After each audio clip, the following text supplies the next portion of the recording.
yeah, we want retribution. Oh yeah, we want retribution. Oh yeah, we want retribution. Yeah, we ran out of patience. Boil up with the cold hard hatred. I can feel the vibration. Feet in the streets, it's a new sensation. I wanna break faces on the pavement. I wanna make greatness look complacent. Adrenaline awakened, I can taste it. We can make an impact, grab and then take it.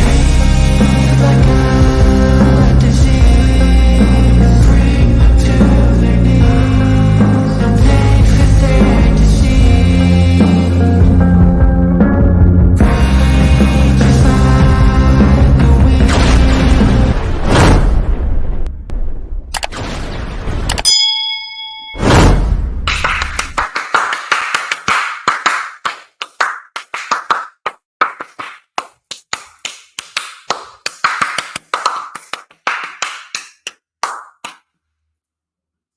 It is indeed TGI Tuesday again, and we are getting down to the nitty and the gritty, getting down, getting dirty, and that could only mean that, wait a second, what's my name? Hold on a minute, did I leave my ID on me? What's my name?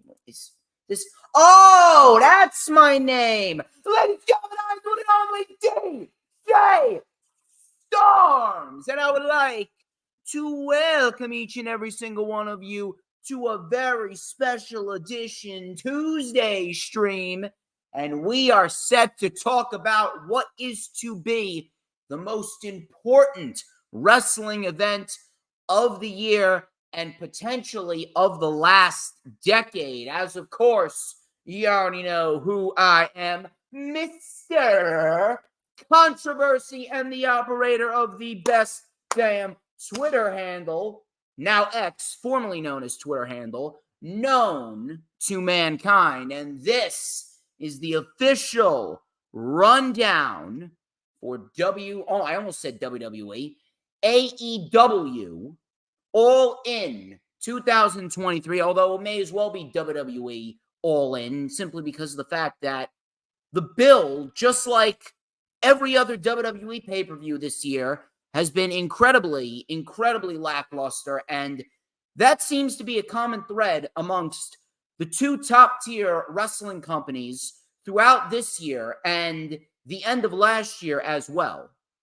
Tony Khan really has been disappointing in the pay-per-view build department. The weekly shows, for the most part, are fine, but he doesn't announce any matches until 3 weeks before the show. Now, the pay-per-views for AEW this year have been fantastic. If you look at AEW pay-per-views, and I'm sure after All In as well, AEW is going to have numbers 1, 2, and 3 for best shows of the entire year, with All In, Forbidden Door, and Revolution. Blood and Guts, that was a weekly TV show, but Blood and Guts is up there as well. That was a fantastic show this year, Blood and Guts. But the main problem and the common denominator, dating all the way back to, I want to say, All Out, has been the pay-per-view build department. The last time that we actually got a solid build towards an AEW pay-per-view was Double or Nothing last year. I'm not sure what happened. I'm not sure what changed, but again, the one thing that I can chalk it up to is the same thing that I've been saying for the past 12 months now, and I have not strayed from it whatsoever. Tony Khan is doing way too much. It's like WWE and AEW have the same exact problem, but for different reasons. Vince McMahon doesn't care. He's a lazy son of a bitch. He's not doing anything. Vince McMahon's not doing enough. And Tony Khan, he's working himself to the bone. He's doing too much. He does not have the ability to do everything by himself. And I've been stating for the last year that he needs a creative team. He needs to develop a solid team where he can delegate the responsibilities amongst other people, so that way he can focus on the more important things. Maybe hire a creative team. That way, That way, we can get a more organized feel for the show. We actually get a sense of a build when it comes to the major pay-per-views. Stuff is not always cluttered and pieced together at the last minute. Tony Khan needs help. He needs help. And I stated this back on the LFU over the weekend. No one, and I mean nobody, can get ahead without assistance in this life. You cannot survive on this earth if you don't have help. And yes, Didi, I know NXT is currently on right now. Fuck NXT. NXT is the worst show in the entire industry. I've been pissing a lot of people off over on PWP Nation whenever I say that NXT is the worst brand in the industry. For the people who are watching on Facebook right now, get over it.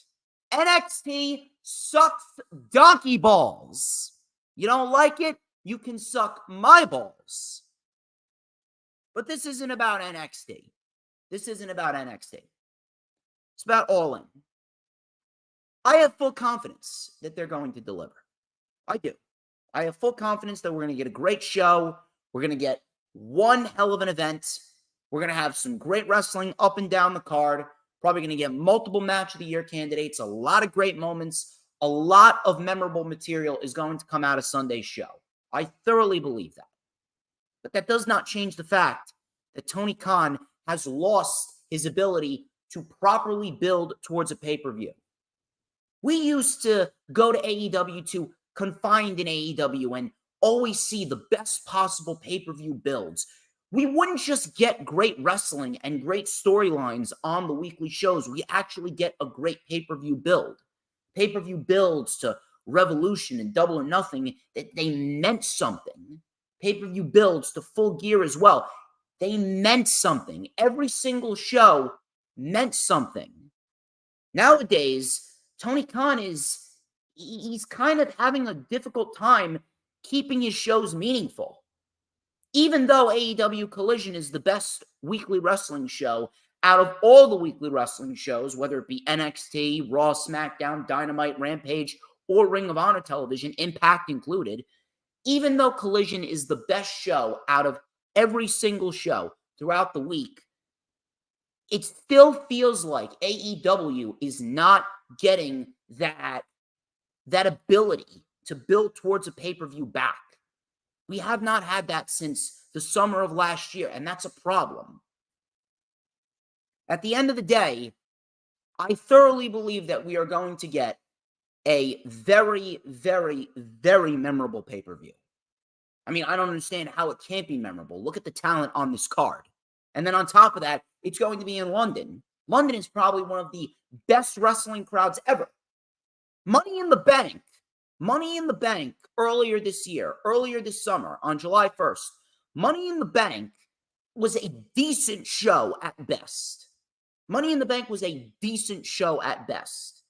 You know why that show was brought up a couple notches? It was because of the crowd. Because that crowd was energetic throughout the entire night. And I truthfully believe we're going to get the same exact thing throughout All In. But I'm going to continue to hammer this down. The build has been lackluster. The build has been very lackluster. And at the end of the day, you can have great pay-per-views all you want. You can. But at the end of the day, you need to give people a reason to care.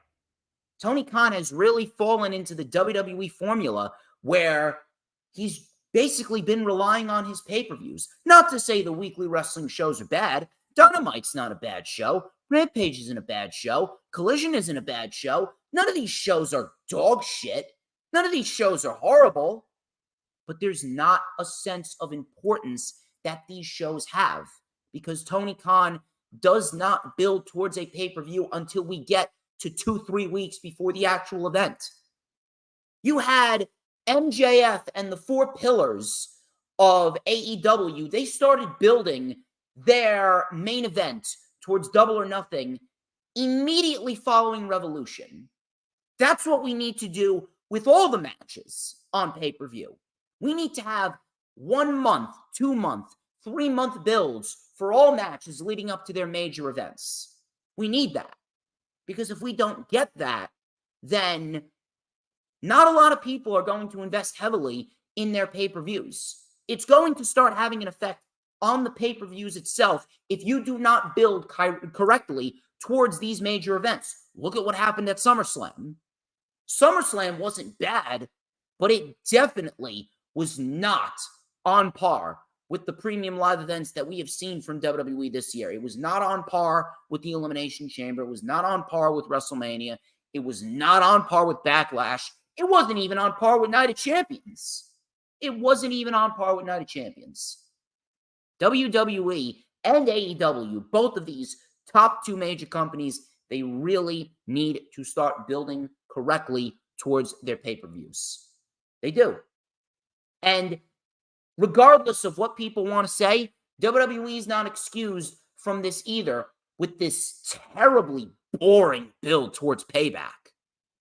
And I don't care if it's a B-level pay-per-view or a C-level pay-per-view or a D-level pay-per-view, whatever you want to call it. It's still a major show. It's still a show that fans are going to have to pay money to see, whether it be on Peacock or whether it be on standard pay-per-view cable providers. But this isn't about WWE. This is about All In. Very lackluster build. Very lackluster build. And I really, really, really hope that they're going to do the right thing. Tony Khan specifically is going to do the right thing. And he's going to hire a developmental team after this major week with All In and All Out is over. But before we get into the matches here and we go into full analytical dissection, please make sure you follow me on X, formerly known as Twitter, and Instagram at HistoryMakerDJS. Once again, that is at HistoryMakerDJS, both on X and on Instagram. Both of those links are in the description, as well as the link to my Facebook for collaborations and business inquiries. Please send me an email. My email is, of course, StormsTakeOver@gmail.com.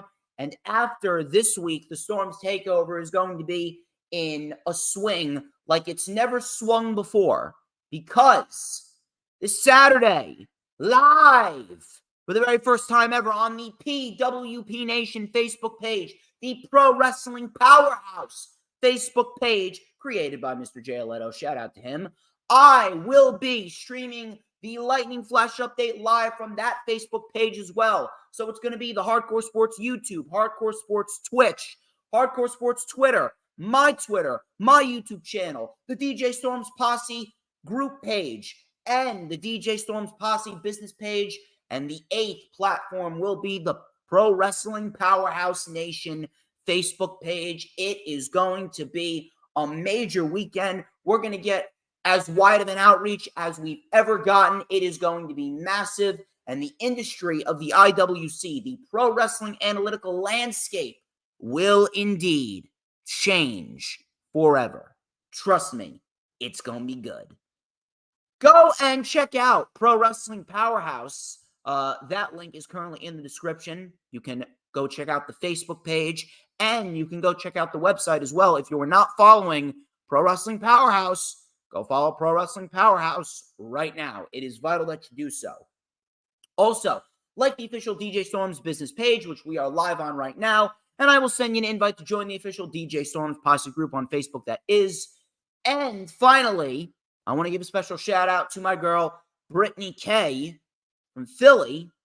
She's awesome. Brittany K is a wonderful human being, big supporter of the channel, good friend of mine, and she does beautifully crafted designs from scratch on her iPad of numerous professional wrestlers, as well as Twitter avies and banners, or X avies and banners. So if you are in need of a new avi or a new banner, or you just want to buy a beautifully crafted design, a beautifully crafted drawing of a professional wrestler, whether it be from WWE, AEW, Impact, or whatever promotion that you like, go and hit her up.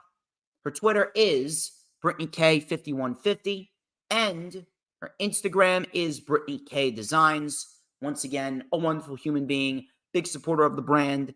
Very happy that I am able to call her a friend.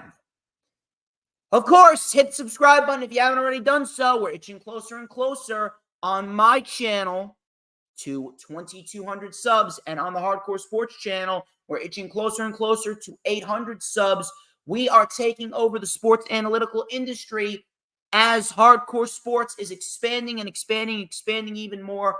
Football season's coming up, so you know we're going to draw big numbers from football season. It is going to be massive. I tell you, it's going to be massive. So please go subscribe to Hardcore Sports and go subscribe to my channel as well. Of course, hit the like button no matter where you're watching the stream from, whether it be Twitter, Twitch, YouTube, Facebook. Share it out on all platforms of social media, whether it be Twitter, X, Instagram, Facebook, Pinterest, Tumblr, Snapchat, TikTok, whatever social media platforms that you may be using. And yes, DD, Giants, baby, all day, every day. New York Giants for the win. They were good. They were actually very good last season. Hopefully, they can continue that momentum, and they will be very good this season.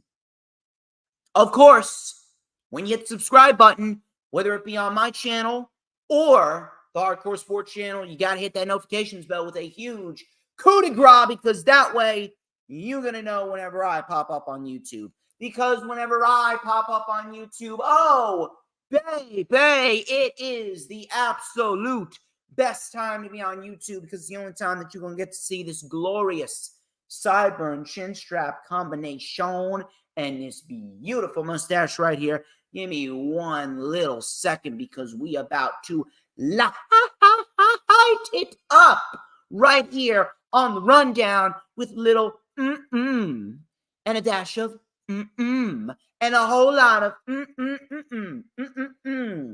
because like fresh pasta, angel hair pasta with chicken hot out of the steaming pot, and that crispy chicken fajita, I am just so good. I am the tastiest snack in the IWC, and everybody wants a piece of the Storms Meister.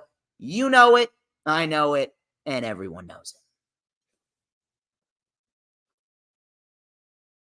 But anyway, just needed to take a sip of my ice water right there. A little bit of a dull crowd tonight. I don't know why only 4 people are watching. We need to get some more people in here. Dee, I'm going to need your help here. Share the stream out on all platforms, social media. We need to get some more people in here. It's the rundown for the biggest AEW show ever. And we may as well start off with what could be the most important 0 hour ever. There is only one match on the 0 hour pre-show. It is Aussie Open versus MJF and Adam Cole for the Ring of Honor World Tag Team Championships. And you're going to have numerous amounts of people say, well, why are you risking injury? You're risking injury to one of the 2 men that's going to be competing in the main event of All In. Hooty, hooty, hoo. I don't know why I sound like fucking Goofy from Mickey Mouse and Friends. You know, actually, one of those people that actually decided to be a retard was Eric Bischoff. Or as I like to call him, Eric Jackoff. Eric Jagoff. So Eric Jerkoff decided to quote tweet me because he wanted to be all high and mighty. He was actually in New Jersey this past weekend. This motherfucker was actually in New Jersey this past weekend over at WrestleBash in Fairfield, which was only about 15 minutes from me. He's lucky. He's actually very lucky that I went to a family gathering. I went to my cousin John's 50th. I don't know why I said 15th. 50th birthday party. So shout out to him. He's amazing. It was great to see the family. It was great to relax. It was a pool party. Played some ping pong as well. Ate some great food, some ribs, some potato salad. Drank a lot of Sprite. It was a fun time over the weekend. But he's lucky that I did not stop by WrestleBash because I would have absolutely verbally annihilated him. But he wants to be all high and mighty and say, well, you know, I've praised both companies and fairly criticized both companies. And, idiots like you don't know what you're talking about. Well, I'm sorry, but I wouldn't know what you do and what you don't do, because the only reason why I know that you still exist is because Ringside News tends to quote your podcast, your shitty podcast that nobody listens to, and you're trying to live off those 83 weeks. Trying to live off those 83 weeks that you beat the WWE in the ratings, and you haven't been relevant since. You're a washed up old geezer. You hear me? Fucking idiot. People are asking why this match was booked. It's quite simple. Everyone is always complaining about story.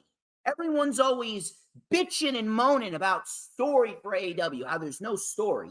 Meanwhile, AEW's biggest draw throughout the summer has been the story between MJF and Adam Cole and the budding stepbrothers-like bromance that we have gotten between these two, which is ultimately going to result in them coming to blows. Will it happen at All In? I don't know. But what this match is another layer to the story. Whether they win or whether they lose, this is another layer to the story that's either going to draw them closer together or it's going to draw them further apart. One or the other. There's no in between. This match adds another layer to the story. And yes, it may be risking injury, but then again, how many times have we seen a Kenny Omega or the Young Bucks or an Adam Page or a Saraya or Tony Storm or a John Moxley or a Lucha Bros? How many times have these individuals competed all throughout the summer? We just had a Falls Count Anywhere match with thumbtacks and tables and chairs and kendo sticks, and they were giving each other pile drivers on the thumbtacks. We had that legitimately 3 weeks ago between John Moxley, Penta, and Trent Beretta, and supposedly they're all going to be at the show. I saw no one bitching about that, regardless of whether or not those individuals aren't in the main event. Regardless. If that's the case, nobody should wrestle on the weekly shows until we get to the pay-per-views.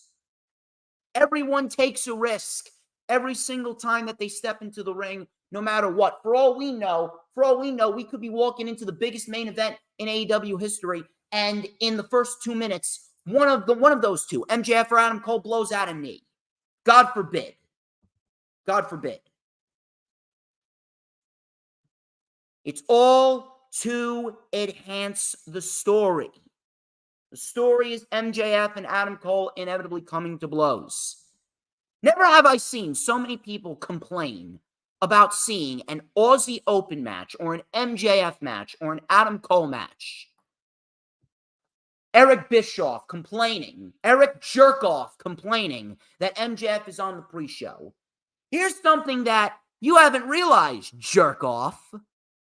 You need to make every aspect of the show great. It's not just about one man. It's not just about one group. It's not just about one match. Eric Bischoff's greatest accomplishments, I can count on one hand. Eric Bischoff's greatest accomplishments in WCW were Goldberg, Sting, the NWO, and War Games. That's it. That's it. That's all that Eric Bischoff did. Outside of that, Eric Bischoff was a complete failure. You know how I know that? Because if he wasn't, WCW would still be around. How about you shut the fuck up, Eazy-E? Let me do the talking, because unlike you, I know how to use my fucking brain when it comes to modern day wrestling. This is turning into an Eric Bischoff shitting contest, where I gotta shit on Eric Bischoff for the next hour. I'm sorry. But Aussie Open and MJF and Adam Cole, this is gonna be a great tag team match.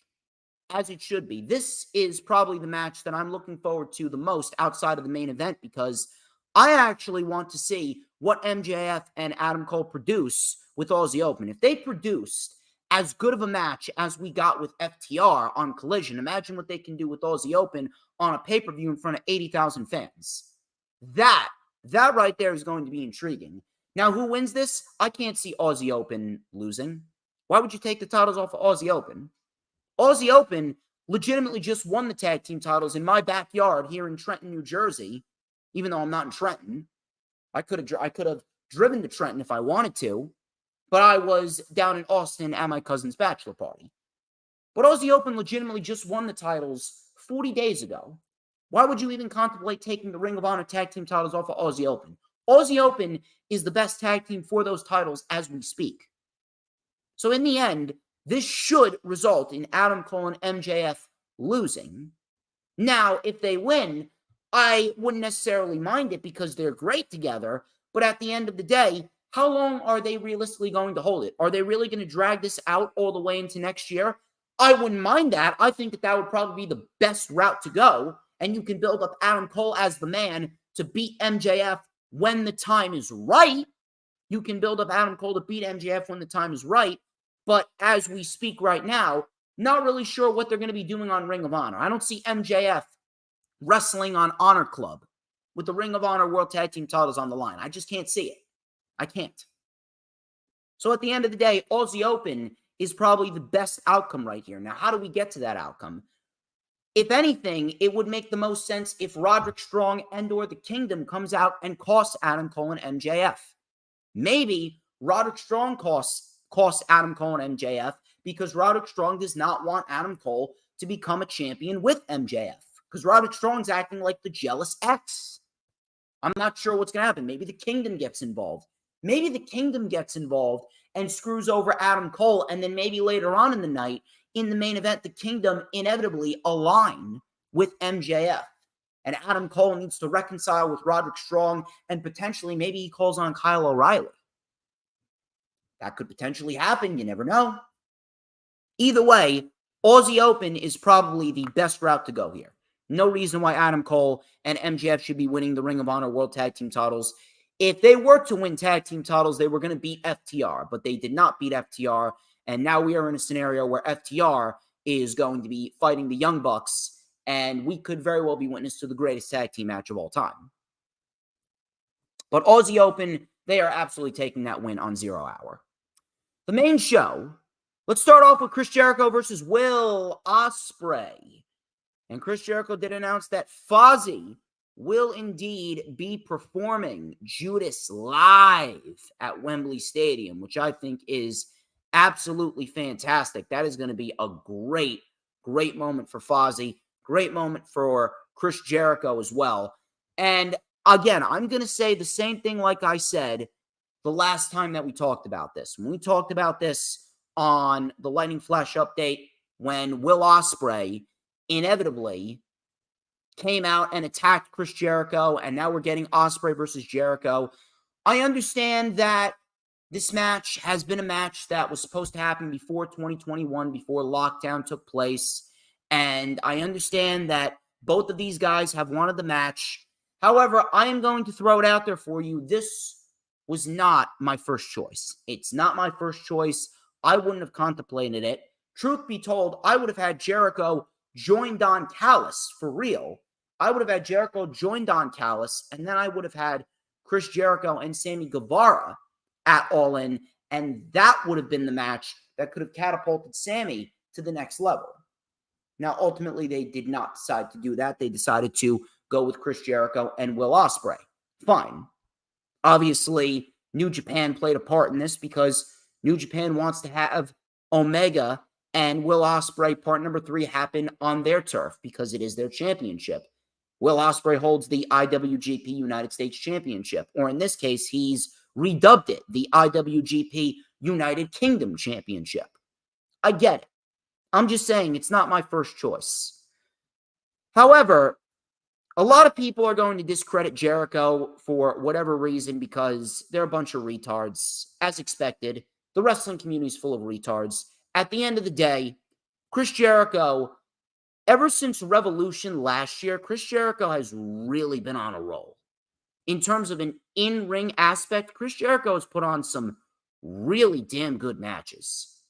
Really damn good matches with Eddie Kingston and Jon Moxley and Claudio and Bryan Danielson and Ricky Starks, Adam Cole. He's put on some very, very, very solid matches. So I don't really understand how you could shit on this match from an in-ring aspect. If anything, I would have this match open the show. It's a great way to get the crowd hot. Have this match open the show and have Will Ospreay get the win over Jericho and then build towards Sammy and Will Ospreay at All Out. If I'm Tony Khan, I'm absolutely asking Will Ospreay to stick around and give me Will Ospreay and Sammy Guevara at All Out. That could very well steal the whole show in Chicago if you wanted to. You got Will Ospreay, Sammy, Powerhouse Hobbs and Miro, and you got Luchasaurus and Darby Allin for the TNT title. That's a nice 3-match lineup so far. If you do go with that, that's what I would do. I would absolutely have Will Ospreay get the win here, open the show against Chris Jericho, put on a very good match, a very competitive match, and then have Will Ospreay go into All Out and have Sammy defend Chris Jericho's honor. Because at the end of the day, Sammy Guevara was the only one that did not walk out on Chris Jericho. Sammy Guevara stood by Chris Jericho. Every member of the JAS walked out on Jericho except for Sammy. That right there is the key factor in it all. That right there is going to take Sammy to the next level. And a match with Will Ospreay, after what Will Ospreay did with Kenny Omega, imagine what he can do with Sammy Guevara. So Jericho and Ospreay, again, not my first choice. I wouldn't have gone with this. I would have gone with Jericho joining the Don Callis family, and it would have been Jericho versus Sammy. We could still get that down the line, but it's not happening now. Instead, we will be getting Jericho and Will Ospreay, and Will Ospreay, I firmly believe, will take the win here, and Will Ospreay, hopefully, crossing my fingers, will be going into All Out against Sammy Guevara, because that right there could very well be a match that a lot of people never knew we needed until we get it. Kenny Omega. He is teaming with Hangman Adam Page and Kota Ibushi versus Konosuke Takeshita and Bullet Club Gold. This is Jay White and Juice Robinson. Now, originally, it was supposed to be Kenny Omega and Bryan Danielson, part number 2, in Wembley Stadium, and that would have been a mega match. We did not get that. Instead, we are getting this 6-man tag, and to be quite honest with you, this was probably the best outcome if Bryan Danielson could not make it. Complete fracture in his arm, so hopefully he will be showing up sooner rather than later as we get closer to Grand Slam. I'm not sure how much more time is left on his recovery. I think it's about 8 weeks. I think by the time All Out is over, we could very well reach the end of those 8 weeks. And maybe we see Bryan Danielson and Kenny Omega at Grand Slam 3, 2 years after the first Grand Slam, 2 years after they opened the first Grand Slam. We could very well see them close Grand Slam 3 in Dynamite in Arthur Ashe Stadium. And that could very well be the cherry on top of the cake right there. I'm not sure who wins, but it would definitely be intriguing. But this 6-man tag, I don't mind whatsoever for multiple reasons. Number one, it gets all 6 of these men on the show in something important, because I'm not sure where else you would fit Jay White and Juice Robinson in on this show. I'm not sure where else you would fit Hangman Adam Page and Kota Ibushi. If you wanted to, you could have done Hangman versus Will Ospreay, and that could have been a prelude to doing Will Ospreay and Omega Part 3 at Wrestle Kingdom next year. That wouldn't have been a bad idea whatsoever, but instead we're doing this match. This is not a bad thing to do whatsoever for multiple reasons. Aside from getting Hangman Page, Kota Ibushi, and Juice Robinson on the show, this sets up 2 things. And not a lot of people are talking about this, but it sets up 2 things. Number one, it's going to set up Konosuke Takeshita versus Kenny Omega at All Out. And I firmly believe that Omega is going to take this, because when we get the singles match with Takeshita and Omega, Takeshita is taking the win 1 week later at All Out. Takeshita is the one that's going to be beating Kenny Omega. If anything, if you take a look at it, If we get Omega and Takeshita, and then we get Ospreay versus Sammy booked, if we get potentially CM Punk versus MJF booked, maybe Adam Cole, MJF, CM Punk triple threat match. If we get something along the lines of that, if we get who else? If we get Jack Perry on the show, we could potentially get him on the show. I'm not really sure where you put him on the show. Maybe he fights Hook again. FTR and the Acclaimed. I think that the Acclaimed are definitely going to be challenging for the tag team titles. I don't understand why they wouldn't be. Maybe we get the Acclaimed versus the House of Black. In some cases, if that's the card for All Out is maybe looking better than All In. But this is not a bad six-man tag whatsoever. This is not a bad idea because Omega can get the win here without pinning Konosuke Takeshita. Then Takeshita can get the win at All Out. And above all else, this sets up the inevitable Elite versus Bullet Club Gold feud. We are going to see a Jay White versus Kenny Omega match. We're going to get a proper storyline between Jay White and Kenny Omega, and this is just an appetizer. This is just the prelude for that. Because after Omega's done with Takeshita, where else does he have left to go? It's either feud with Jay White and Bullet Club Gold, or he's MJF's next challenger. And MJF and Omega, that's a mega match that you got to build towards a pay-per-view well in advance. That's a mega match that you got to build towards well in advance. That right there is going to be MJF's biggest challenge to date, and potentially MJF's best match ever. Not even lying. That could very well be MJF's best match ever when that happens. But after Konosuke Takeshita, where does Omega go? It only makes sense that the next step for Omega is to feud with Jay White and Bullet Club Gold. And that's where I feel as though the Young Bucks are going to be slotted in too. It's going to be the Elite. It's going to be Hangman, Omega, and the Bucks versus Jay White, Juice Robinson, and the Gun Club. Simple. So this is not a bad idea whatsoever. This is not a bad booking decision whatsoever. I'm not really sure where people are getting the idea that this is a terrible, terrible idea for AEW All In. Yes, Omega in a singles match would have been better, but this isn't the first time that they're going to be in Wembley. This isn't the first time that we're going to see Omega in a match in front of 80,000 people. They're going to do another stadium show. For all we know, next year they could do a United States stadium show. So I really don't understand why everyone's complaining. Stupid. Omega, Hangman, and Ibushi, they are the ones to take the win here because we're going to get Konosuke Takeshita and Omega at All Out, and that will be a crowning achievement for Takeshita when he beats Kenny Omega.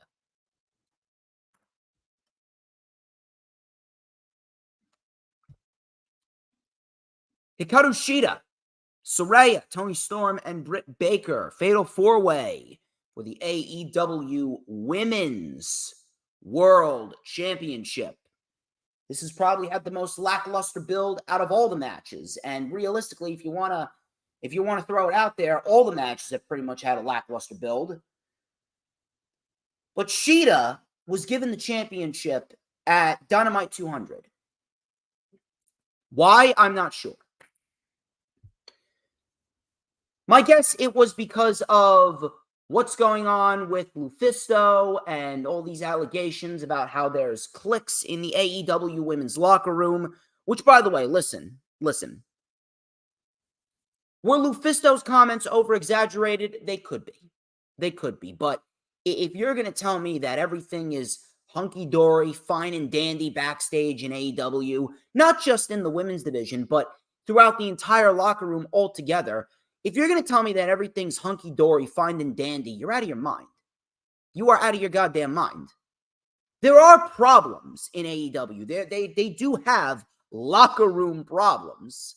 I mean, come on, Stevie Wonder could see that. So let's stop acting like everything's okay in the AEW women's locker room. There are big divides going on backstage. Whether it be because of backstage politicking, whether it be because of cliques, whether it be because they just don't know how to book women's wrestling, whether it be because the fans, they don't see women's wrestling as a top-tier draw. whatever it may be, at the end of the day, there are problems in the AEW women's locker room.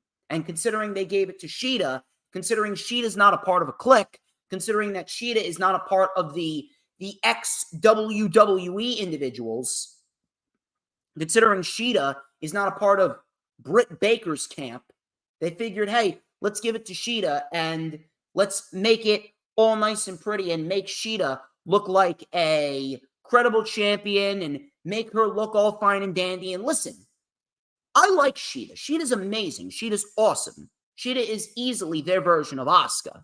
But at the end of the day, I'm not really sure how anyone can fully get behind Shida when she was given the championship out of the blue. Now, they elected to give her the championship. I'd like to hope that they would keep the title on her. However, I just have a strange feeling that Saraya is going to sneak away with the championship. Now, granted, listen, I don't mind Saraya. Saraya, she can still wrestle. She's looked fine. She's looked just fine ever since coming into AEW. She's been wrestling just fine. I don't have a problem with Saraya. And I do believe that one day she will be the AEW Women's World Champion. But right now is not the time and the place for that. If you wanted to build up a potential storyline where there was dissension in the Outcasts and then build her and Tony up for AEW All In, or maybe if you wanted to keep the championship on Tony and then do the Fatal 4-Way at All In with Tony as the champion, and then Saraya can come out victorious then we can get a storyline with dissension in the Outcasts. That I wouldn't have minded, but right now is not the proper time for it. This isn't the only time they're going to be coming to London, but right now is not the proper time to have Saraya win the championship. It's not. The only one that I can't see winning the title is Britt Baker. But Tony and Saraya, they both have a very high chance of winning it, and I don't like that. I do not like that whatsoever. It is inexcusable that you're going to make Hikaru Shida a transitional champion. No matter what you think, no matter what kind of fetishes that you may have of Tony Storm, I'm talking to you, Jay, and I know you're fucking watching, you bastard. No matter what kind of fetishes you have of Tony Storm, Shida is a very good wrestler. Shida is a great champion, and Shida deserves better than to hold the championship for 25 days just to lose it in front of 80,000 people. She deserves a legit championship title reign with that title, considering that she was the pandemic champion. So Shida is my ideal pick, but I can't help but think that Saraya is going to sneak away with the win when she doesn't need the win, at least not right now. Right now is not the proper time for Saraya to be winning a championship. It needs to feel important. It needs to feel special. And this match does not feel important, nor does it feel special. Yes, it's a throwback. It's a throwback to the first All In back in 2018 where we had a women's Fatal 4-Way. That I don't have an issue with. But that does not mean that we need a title change. It doesn't. I'm sorry. At the end of the day, Shida is the right woman to win this. But I got my eye on Saraya. By the way, shout out to Earl Cole. Earl Cole decided to stop by. Always great seeing Earl Cole. Congratulations on a very successful Raw watch-along. Over 300 views on the Hardcore Sports channel. Probably one of the highest grossing streams that we have on Hardcore Sports. So Earl Cole, he's got a nice little thing going on. He's actually outperforming me, that motherfucker. You motherfucker, Earl Cole, you're outperforming me. How is it that I'm playing catch up to you? Holy shit. Eddie Kingston, Lucha Bros, Best Friends, and Orange Cassidy versus Jon Moxley, Claudio Castagnoli, Wheeler Yuta, and 3 mystery opponents in the Stadium Stampede. So it looks like we're going to get a lot of chaos. We're going to get a lot of anarchy, and shit's about to hit the fan. Even though it's not anarchy in the arena, shit will be hitting the fan with Stadium Stampede, and we are going to get brawls across the entire stadium. It is going to be one hell of a fight for sure. Now, couple of things. Number one, I did hear that Rey Fenix, unfortunately, will not be there. And he could very well be written off tomorrow on Dynamite. Why?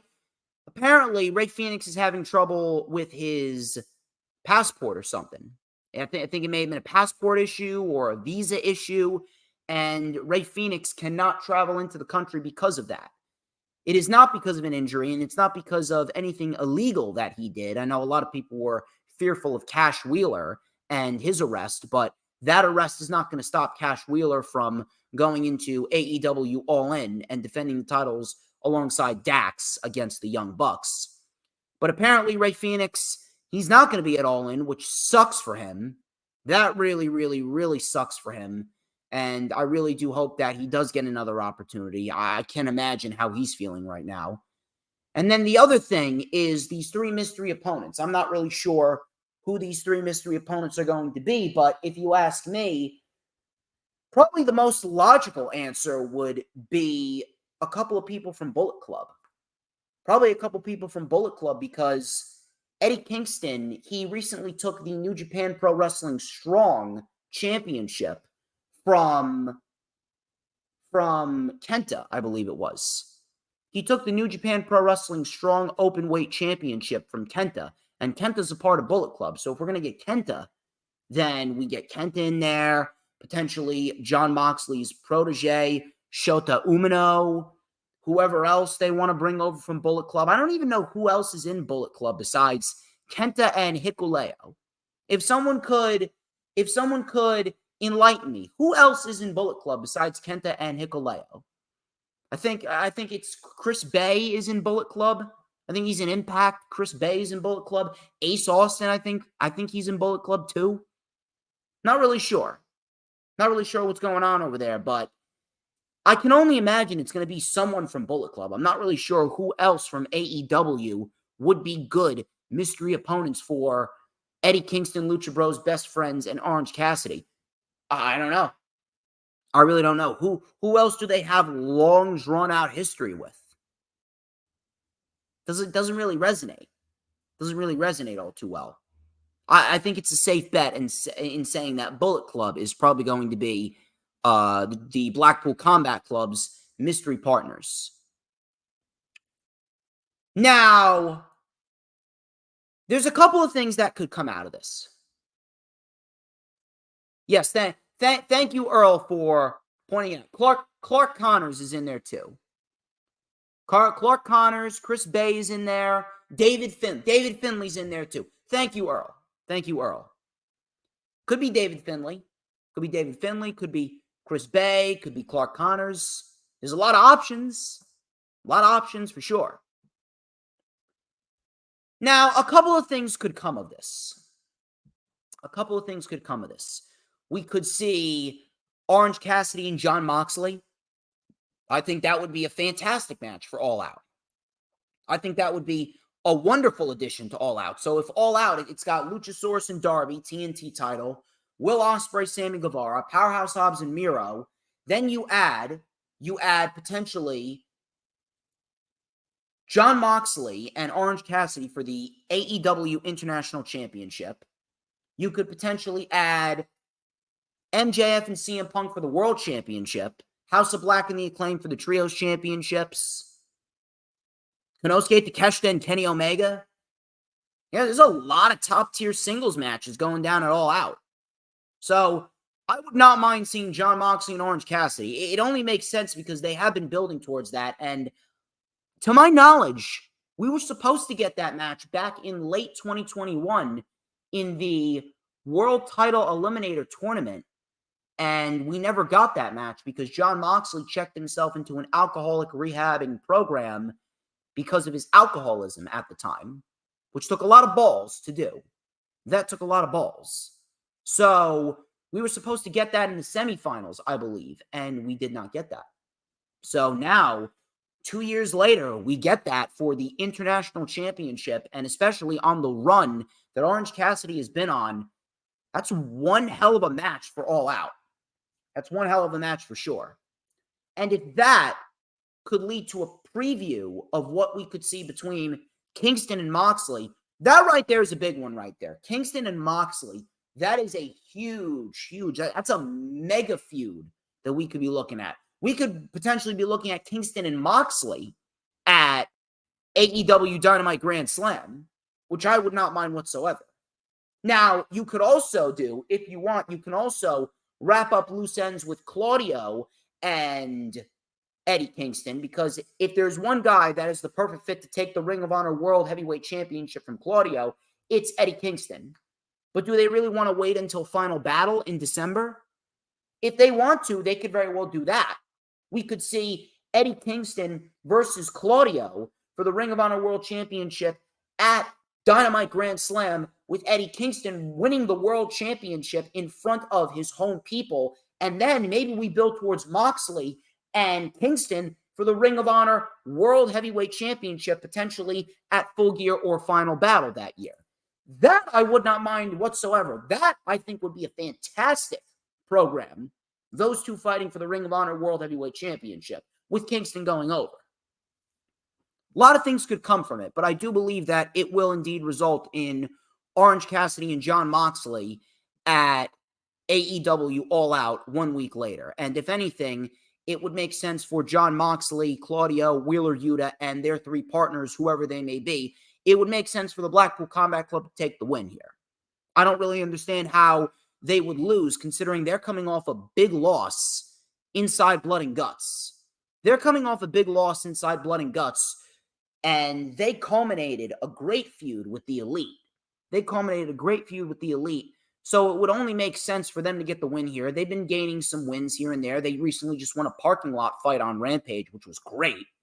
So here, it would only make sense for them to get the victory, and we get Blackpool Combat Club taking the win here, which will set up Cassidy and Moxley.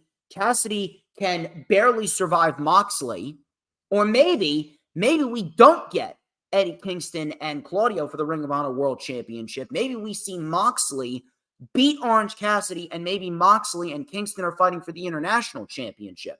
Either way, it is going to be very interesting, because there's a lot of different routes that they can go from this one match. But in the end, I do believe Blackpool Combat Club and company will be taking the win, considering that they need a big win after their loss to the Elite in Blood and Guts.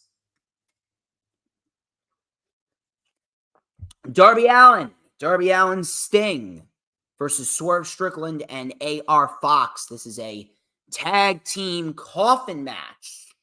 Very much looking forward to this. Swerve actually came out stating that WWE letting him go was one of the biggest mistakes that they made. And you know what? I thoroughly agree with Mr. Swerve Strickland, because Swerve Strickland has had pretty damn good run in AEW thus far, especially with the Mogul Embassy. I've been loving the Mogul Embassy.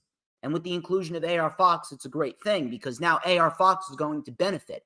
Never in a million years would AR Fox be in a position where he's going to be competing in front of 80,000 people against Sting, of all people. And Swerve, too.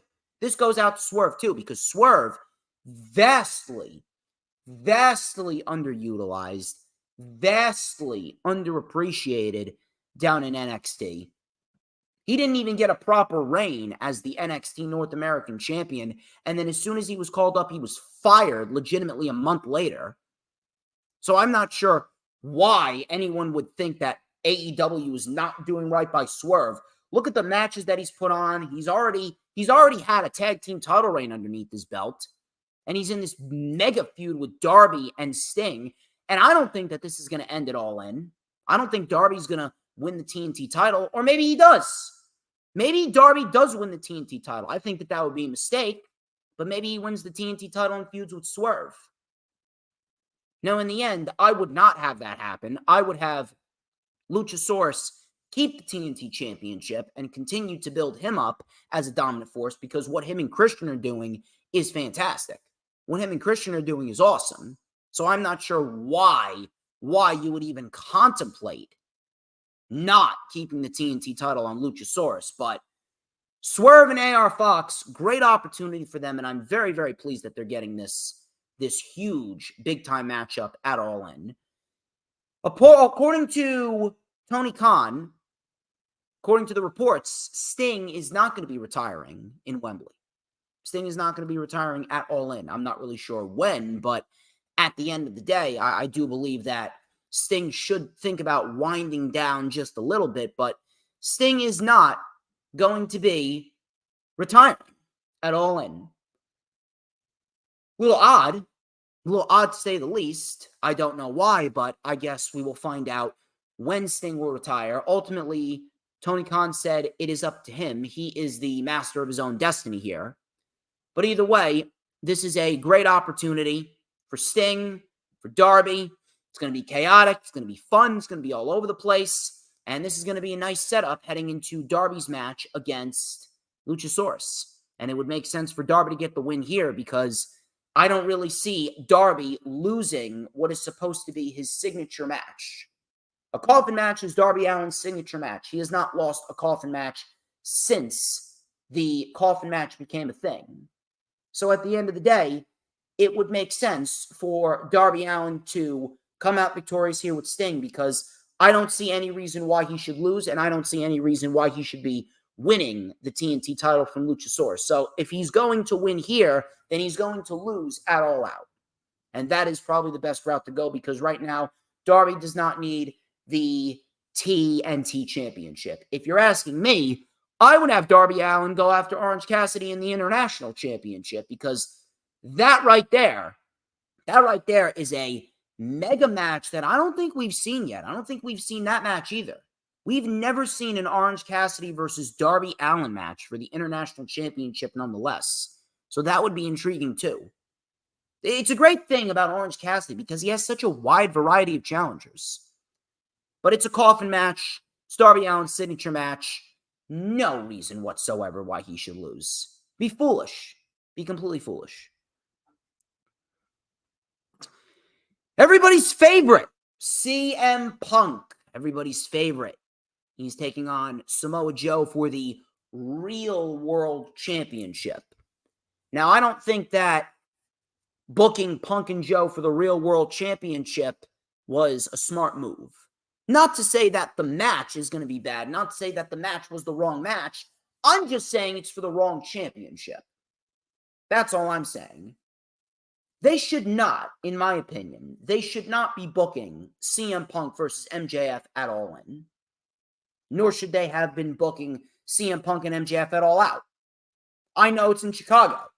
Trust me, I know. I know it's in Chicago. I get it. But in the end, CM Punk and MJF deserves a proper build.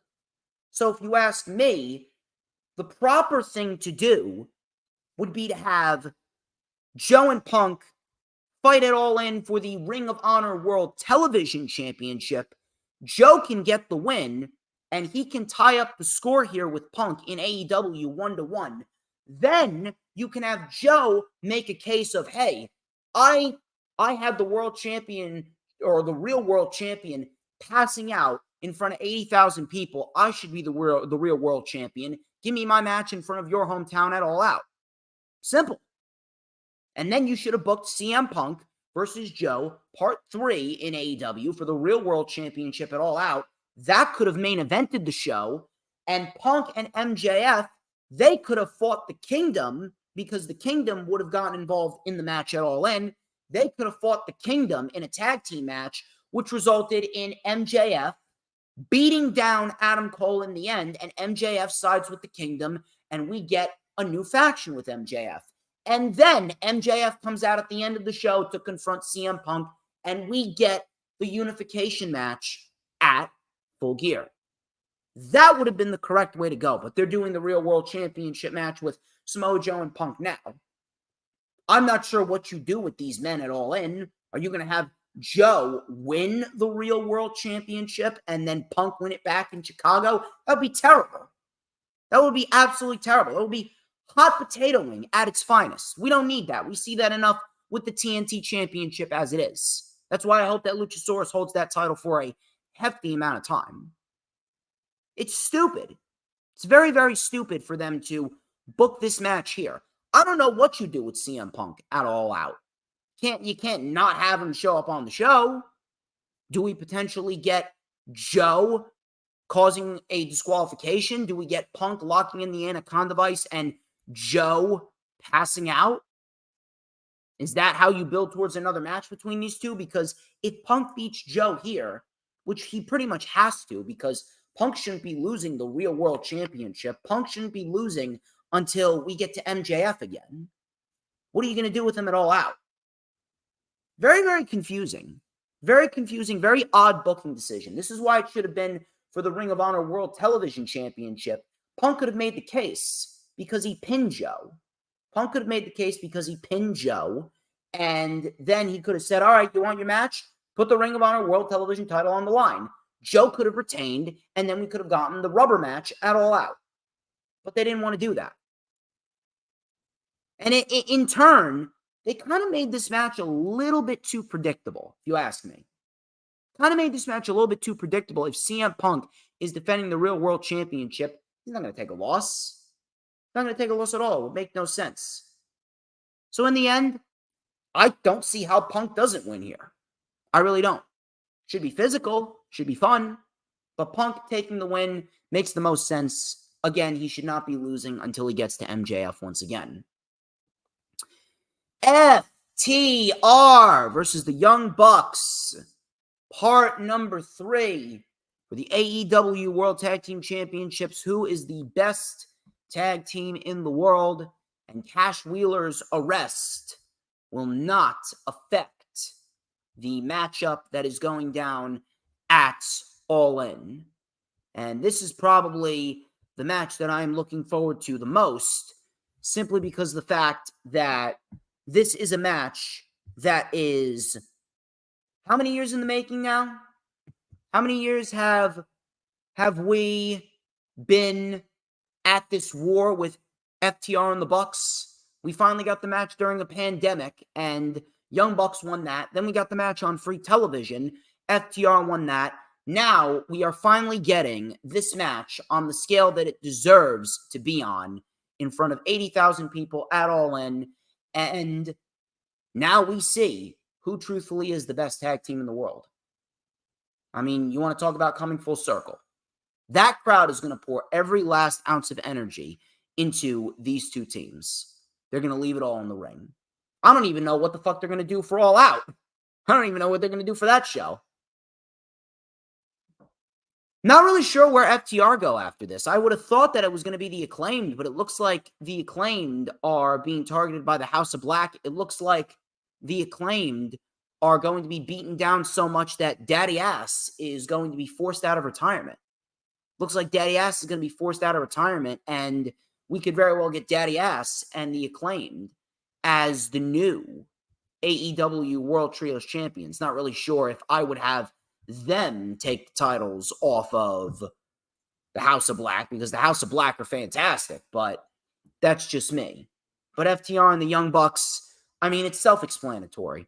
It really is self-explanatory. If you're not excited about this match, I understand. Look, build's been lackluster, build's been shit. Tony Khan needs to do better. We've touched upon that. But if you're not excited about this match in general, I don't know if you can call yourself a wrestling fan. This is going to be tag team wrestling at its finest, at its absolute finest. And I can't wait for it. The one thing that I'm going to be questioning here is, how is Cash Wheeler's arrest going to play into the outcome? I don't know. It's kind of odd if you ask me. It's very, very odd if you ask me. And it gets me a little bit apprehensive. Because going into this, outside of Cash Wheeler's arrest, I was saying that FTR was going to be the team to retain, because FTR, they got a lot, and I mean a lot of juice left in the tank with this tag team title run. There's a lot of teams that I want them to face. Claim's one of them. Potentially see a rematch between FTR and the Acclaimed. They put on, they actually brought the Acclaim to the Acclaim's best match ever. Minus the match with Swerve in Our Glory at All Out. Minus that. But FTR and the Acclaim, that's definitely one. We're going to have to get FTR versus Aussie Open at some point, because we got a classic Aussie Open FTR match. I believe it was in the beginning of September last year. And I believe it was for the IWGP Tag Team Championships. So it only makes sense for them two to fight for the AEW World Tag Team titles. Maybe it's for the Ring of Honor World Tag Team titles too. You got FTR and Aussie Open, FTR and the Acclaimed. Potentially FTR and the Hardys. FTR and the Hardys is up there. A lot of teams, to say the least. So this tag team title reign has a lot of juice. However, I'm not sure if Warner Brothers is going to play into this, because Time Warner, I'm not really sure if they want to have an individual that had a recent arrest as one of their top-tier champions. But then again, that's just the cancel culture nature of Time Warner. I'm not sure if that's the route that they're going to go. I hope that's not the route that they're going to go, but we will see what happens. In the end, I am absolutely calling FTR to retain, because there's a lot more to do with FTR as champions than there is with having the Young Bucks as tag team champions. I'm not really sure what you do with the Young Bucks going into All Out. We could potentially see a triple threat tag team match with FTR, the Bucks, and the Acclaimed. I don't know. Maybe the Young Bucks go to Ring of Honor. Man, I would love to see the Young Bucks fight Aussie Open for the Ring of Honor World Tag Team titles. I think that would be awesome. You can really generate a good feud, and I mean a good feud with those guys. That's something that I would go with. But FTR retaining, that is the best route to go, and I truthfully do hope that Time Warner is not going to maneuver their little woke policies around, and they're not going to strip FTR of the tag team titles and give them to the Bucks this Saturday. Or this Sunday, excuse me.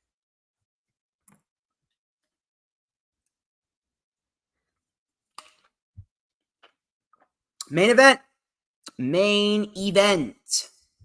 This would be MJF, Maxwell, Jacob Friedman, and Adam Cole for the AEW World Championship, the Triple B.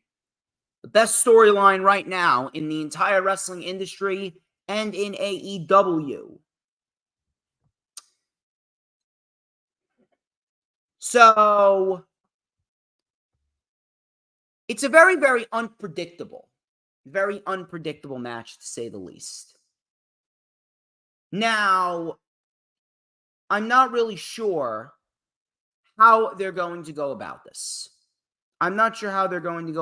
Because MJF should obviously be retaining. MJF is not losing that title until he eclipses 500 days as champion, at least. Adam Cole, he does deserve to be the world champion, but not now. I do believe that he will get the world championship at some point, though. MJF, there's multiple ways that they can go about this. They could have the Kingdom align with MJF right out of the gate. They could have Roderick Strong align with MJF right out of the gate, maybe manipulate Roderick Strong into thinking that MJF genuinely cares about him. That's a potential route that they could go. Maybe we see Aussie Open cost Adam Cole and MJF. Maybe they continue that. Maybe we see the Kingdom come out and they attack MJF and Adam Cole after MJF beats Adam Cole straight up. Maybe we see the Kingdom attack MJF and Adam Cole after MJF beats Adam Cole straight up and they embrace in the middle of the ring. And then we can get a tag team match potentially at All Out.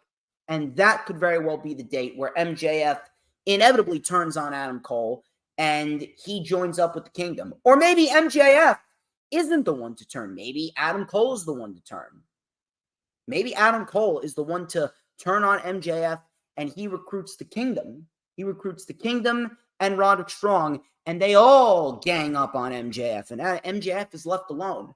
Maybe MJF has to call upon his old Pinnacle brothers. Maybe we see Wardlow make a return to TV. Maybe we see FTR rejoin with MJF, and we get Cole, Strong, and the Kingdom versus MJF, Wardlow, and FTR. And maybe the Kingdom is FTR's next challengers for the AEW World Tag Team titles. There's a lot of different routes that they can go here. That would be a great route. That would be an awesome route. Really, really, really good stuff that they could go no matter who turns. But in the end, I do believe that MJF is going to get the win here. What's going to be interesting is these two individuals who you would have never have expected are going to be main eventing the biggest non-WWE show in professional wrestling history of the modern era. It's going to be special. It's going to be very special. It's going to be very big. And I do believe that at some point within the next couple weeks, we will indeed see a turn. By who? I don't know. That remains to be seen, but it is certainly going to be intriguing, and it certainly has my attention. And I'm going to be watching it very, very, very closely. Ladies and gents, that's it. That's all I got for you. I'm going to be flying solo for the next couple of weeks as I prepare for the trip down to North Carolina for my cousin's wedding. I'll be flying solo with all of these streams. Thank you all for joining. You guys have been fantastic. We're going to wrap it up here. We have plenty of streams coming to you guys. We're going to be going live after AEW All In at 6:30. I'm going to go live at 6:30, I would say, on Sunday, August 27th, after All In. And we're going to talk about All In immediately following the show. Then on that Tuesday, we got ourselves the rundown. I believe it is for WWE Payback. And then on Thursday, at a special 4 p.m. Eastern start time, it's going to be the rundown for All Out. And then coming back from North Carolina, when I come back from North Carolina, after Labor Day, on Tuesday and Thursday, it's going to be Rewind for Payback and Rewind for All Out. And then on Saturday starts a new era as I begin to stream live on the Pro Wrestling Powerhouse Nation Facebook page. Of course, I'm going to have to tone down the cursing because Facebook is a bunch of fucking pussies. But regardless, even with the toned down cursing and even with the more professional approach, we are still going to have a fun time. It is going to be a wonderful, wonderful week for the brand. A wonderful week for pro wrestling. I thank all of you for joining. I am DJ Storms. This has been The Rundown. But before we get out of here, got to answer the question, who runs the IWC? People, you already know the issue. The answer is who but DJ motherfucking Storms. Don't you forget it. 'Cause we want retribution. Oh yeah, we want retribution. Oh yeah, we want retribution.